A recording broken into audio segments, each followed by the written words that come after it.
Porque el caso que voy a centrarme, o sobre el cual me voy a centrar, es inquietud de todos. Agradezco a los organizadores la gentileza de haberme invitado. Mi cordial reconocimiento también a los presentes por invertir algún tiempo libre, escaso por cierto, en asistir a este evento. También le voy a dar gracias a mi hijo Mariano Rafael, aquí presente, codirector de Forense Latina, revista electrónica, por haberme interesado en años previos en este encuentro tan ubérrimo, permitiéndome así estrechar lazos con la playa de novelas y escritores especializados en el periodismo criminal.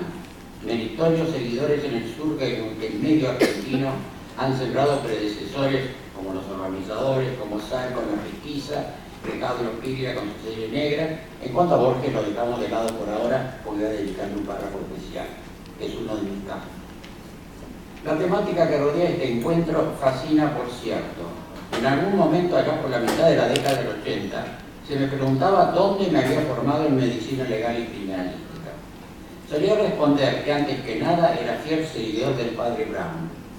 Por otra parte, fascinado por Kafka, que parecía haber conocido la justicia argentina, he llevado confusión en la producción de Agatha Christie, Sherlock Holmes, Edgar Allan Poe, Stevenson, Chandler, el doctor Quincy y la narración criminal de Rus. En este último llegué tardíamente a los hermanos Karamazov, gracias a mi hijo Francisco que le dedicó una investigación laureada hace un par de años por una academia nacional, de la que remito por su riqueza bibliográfica en torno a la relación derecho y literatura criminal. Pido perdón a mis oyentes por esta magra enumeración, por cierto incompleta, pero deseo coronarla memorando los cuentos criminales de Borges y Bioy, deliciosamente comentados por Beatriz Arlo, figurando en esa colección una exquisita narración de Silvino Campo. Fallecido el poeta, tocóme ser perito único en la litis judicial que produjera su testamento, y pude en la ocasión leer sus obras completas, condición indispensable si debía uno pronunciarse sobre el estado de una mente privilegiada e intacta hasta pocas horas previas a su óbito, como lo testimonian tanto Adolfo Bioy como Jean Bernays, uno de sus editores.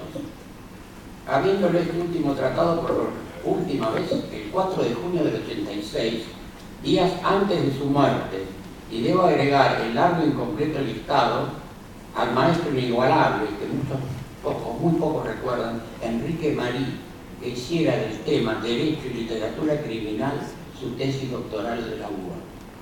Cuando así respondía, agregaba yo con cierta ironía a los forenses que me criticaban porque me había formado, según yo, en la cárcel y los autores, que la mente criminal la había llevado 2 años en las cárceles del proceso, de las que egresé inocente, con familia y fortuna destrozada.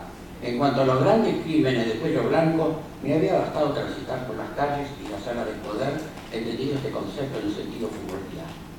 Basta salir a la calle y tenemos todos los crímenes de cuello blanco que querramos, que superan ampliamente los otros, aunque los medios le dan importancia a los otros y no a estos. Esto sí, considero que los escritos primocitados, infinitamente mejores nutrientes para un espíritu inquieto como el de quien les habla, gozoso de bucear sin pausa en transiciones sucesivas, navegando en el seno del mito, carente de miedos ante la transgresión, únicas vías estas, a mi sentir, que permiten la creación abriendo la vía hacia un auténtico progreso. Creo que existen pocas ideas, pero bien claras en mi vida. Tengo que dar mi filosofía inicial. Caminante no hay camino, el camino se hace al andar. La conciencia, aun cuando errónea, siempre se ha de seguir. La verdad os hará libres y la reflexión ciceroniana de no preocuparse del después, ya que si nada hay, no lo sabrás porque estarás muerto. Y si algo hay, solo se te preguntará si amaste a fondo, que es la única ley y la primera. Esto último explica por qué adhiero de corazón a la ética evangélica. En esta era rigen insólitas neofiguras de democracia morbosa, en términos de José Ortega y Gasset, en las que unen los relatos criminosos en planos invertidos, lo de menor importancia sepultando a través de la comunicación al mayor, pero dejándolo siempre impune. Asimismo, considero que vivimos la edad de oro de la manipulación del discurso, y esta es el arma para asesinar las libertades societarias, instrumento aportado por algunos intolerantes y despóticos defensores de la libertad, como solía denominar a estas figuras el ensayista de Suso referido. En consecuencia, deberíamos analizar qué nos convoca a deleitarnos con frecuencia en relatos magros, por cierto, cuasi escuálidos, aburridos por ser reiterativos en demasía, pero bien jugosos y aderezados por no pocos más medias que harto saben manipular discursos, embriagando y empalagando al incauto ciudadano. En este texto apunto tal que todo oyente o lector de la contemporánea comunicación, cuando no está ella, embelesado con los espejuelos, olvida que entre tanto morbo tanático, predicado, servido al público ya en forma de ficción pura, aderezando una realidad cruel, con hortifrases que procura el arte humano, ya limitándose a una estricta exposición histórica del hecho, imperan hechos criminales, olvidados, ignorados o minimizados por el poder penal, los que bajo la luz de ingeniosos relatos son producto de autores más perversos y crueles, abusadores o explotadores excelsos de aquel poder que el pensador italiano Pietro Perini llamaba el poder de la violencia. Perini integra una trinidad en donde la violencia penal y acontecimiento, que es la deseducación y el embrutecimiento de la gente para que no piensen, y de retribución, que es la autopoética engendradora de corrupción, nutren relatos en donde las víctimas son no individuos aislados o aglutinadas en corpúsculos de variadas formas y colores, sino la ciudadanía toda con la integridad de sus valores. Empero esta reflexión no vale solamente para nuestro terruño, sino para el conjunto del arrasado planeta que habitamos. Por lo tanto, nuestra sociedad civilizada asesina a diario a seres aislados, a sociedades y naciones enteras, y sus víctimas desfilan sin cesar en sórdidas hileras rumbo al Aqueronte, en donde los espera la barca para el cruce de la laguna Estigia. No solemos percatarnos de lo que acontece en este plano. Tan ocupados nos hallamos libando en los marismos, en las marismas de relatos fecales, mientras nos devoran los minotauros, a lo que referí en un prohibido ensayo por allí en los albores del 80. Aprovecho esta oportunidad que se me brinda para comentar que a lo largo de los últimos 40 años de mi vida he participado en numerosas investigaciones criminales, algunas aberrantes, tanto en mi tierra como en otras partes del continente americano. Carandiru, los 111 asesinados por la Policía de Seguridad de San Paulina. Incluso tuve la oportunidad de estudiar a fondo no pocos genocidios europeos, y hasta los cometidos por algunas de las autodenominadas democracias occidentales, defensoras en palabrerío de los contemporáneos derechos humanos, pero en la práctica productora de tanto o más criminales que aquellas figuras que condenan. En toda acción humana, debido al libre albedrío de que se goza, yacen tanto las semillas del bien como su contracara, el mal. A no asustarse, pues. Los principios de igualdad, libertad y fraternidad nacen con las purezas propias del deseo y al expresarse bajo las clásicas figuras míticas que caracterizan al ser humano, cristalizan tanto el progreso como el más execrable crimen. Francia, cuna de estos derechos, decapitó reyes para coronar emperadores despóticos que asolaron a Europa. También formó escuelas de tortura, caso argelino, pero no vaciló en condenar naciones que recibieron con agrado el modelo. Jano y su doble faz no es en vano un dios helénico. El hombre hizo a sus dioses a su modelo y semejanza, no es al revés. La doble faz es propia del humano. Pensemos hoy en Argentina 2015. ¿No gritaba acaso la ciudadanía hace apenas 3 lustros que se avalan todos? ¿A cuántos de estos todos nos vemos hoy en cabeza de listas electorales? Mala memoria tiene la gente. Pero volviendo al medio de la exposición, estoy emergiendo de una de las experiencias más ricas y más dolorosas de mi carrera profesional. Me refiero a lo que he denominado The Lisbon Case. Lo publiqué en inglés antes de aceptar como perito. Desde ya adelanto que mi participación se limitó únicamente al análisis médico legal del cadáver ya en el lugar del crimen, la de Ledicor, ya en la mesa de Morgagni. La criminalística fue otro cantar, ya que nuestro informe quedó estrictamente acotado a lo primero por quienes dirigen la investigación. Hay que entender esto, porque no se puede opinar médico-legalmente de todo si no se integra la criminalística. y sobre todo el único informe que hay es de la querella, que está forzado para abrir el camino al homicidio que no está probado. Y que lo más grave lo presenta como absoluto, acertero y no prueba nada.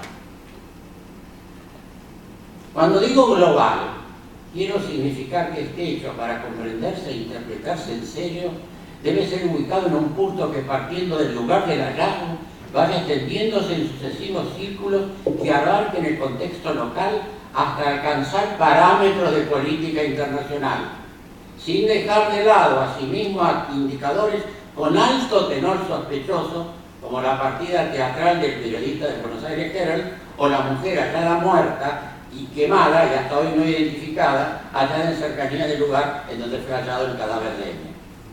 Yo no puedo opinar como médico legista, pero como ciudadano y criminal y lector de todos mis maestros, sí, hay que integrar todo.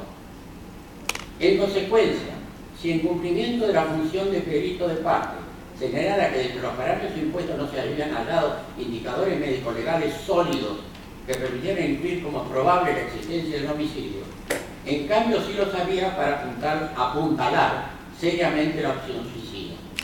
La medicina legal no está para sostener o acontocar deseos, ni producir fantasías. No le pidan más de lo que puede dar. Y le están pidiendo siempre, en todas las causas criminales, que dé lo que no puede. Y que olvidando que los tiempos periciales no corresponden a los tiempos procesales, que fijan tiempos que el laboratorio no puede respetar. Y la gente se sorprende. Como suelo hacer al investigar crímenes notorios como amante del género literario que ajenos a una, y sin confundir planos ni funciones, recurro además a paradigmas complementarios absolutamente necesarios si se desea interpretar de manera exhaustiva el libro. Así, dado con frecuencia una figura, tal vez poco valorada en el mundo occidental. Me refiero a Vladimir Yakovlevich Prop, nacido en el 95 y muerto en el 70, erudito dedicado al análisis de los componentes básicos de los cuentos populares rusos, logrando identificar sus elementos narrativos irreducibles más simples. En 1928 publica en idioma ruso su Morfología del cuento. En Occidente se lo ignoró por completo, hasta que su obra fue editada en inglés en el 58, aun cuando ya él había influido en figuras como Claude Lévi-Strauss y Roland Barthes. Prop logra, con sus investigaciones analíticas en los cuentos populares del ruso, determinar una serie de puntos recurrentes, creadora de una estructura constante en todas ellas, y las mismas se conocen hoy en día como las funciones de Vladimir Prop. Las mismas integran una serie de 31 puntos recurrentes en todos los escritos populares explorados. Aun cuando no todos ellos aparecen en cada una de las narraciones, su función básica a menudo permanece y el orden es prácticamente siempre el mismo. Tener en cuenta que el estudio se apoya en cuentos de hadas, pero algunas de sus conclusiones pueden aplicarse en líneas generales con la debida cautela y rigor científico a las narraciones del género criminal y criminalístico, sobre todo en el campo de las esferas de Prop, como diremos de luz. En los cuentos de hadas suelen hermanarse tanto la gracia y la bondad como la maldad y la perversión, la bruja, aun cuando los epílogos, Hormuz Ben Sarimán, figura esta última mítica en donde lactara la escuela de Rey en la que se formara nuestro recordado y querido maestro en psicoanálisis, Ángel Garner. Prop basa su teoría en un análisis estructural de la morfología de los cuentos, donde parte del corpus para llegar a su ordenamiento. Critica las categorizaciones anteriores a su estudio, propone por su parte en la clasificación que obtiene del análisis de más o menos 100 cuentos una serie de elementos constantes a los que bautiza como las funciones de los personajes. Las funciones de Prop se aglutinan en una serie de 31 puntos recurrentes en todos los cuentos de hadas populares, aunque no todos ellos aparecen en las narraciones detectivescas, y cuando lo hacen, la función permanece en lo esencial, aun cuando el orden por razones literarias pueda variar.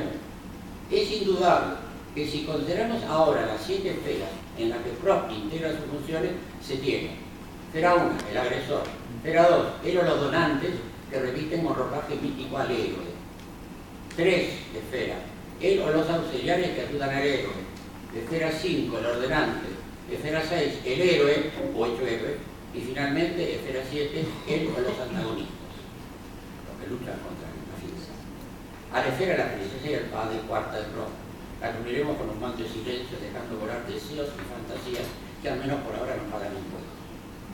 En el caso reciente del fiscal N, considerado en algún relato como héroe, vemos el alejamiento de la casa, del héroe del grupo al que pertenecía, mediante su denuncia, integrándose con la existencia de una prohibición, que será segunda, seguida por la transgresión, se anima a atacar, transgresión, esfera tercera, y la aparición de él o los antagonistas agresores, 05, esfera quinta, dentro del contexto de la producción de un engaño, esfera 6, con o sin complicidad de terceros.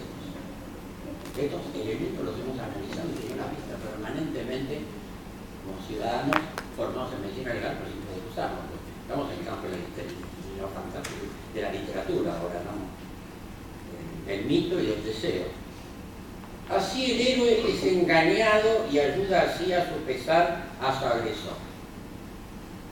Todos los temas hay que profundizarlos y analizarlos cuidadosamente. A ello le sigue la causación, o al menos la amenaza, por el antagonista es que lucha contra la figura del héroe, de algún prejuicio a uno de los miembros de la familia del héroe. La decisión de partir que asume el héroe, que sería el llamado suicidio inducido, si es que no es un suicida homicidado.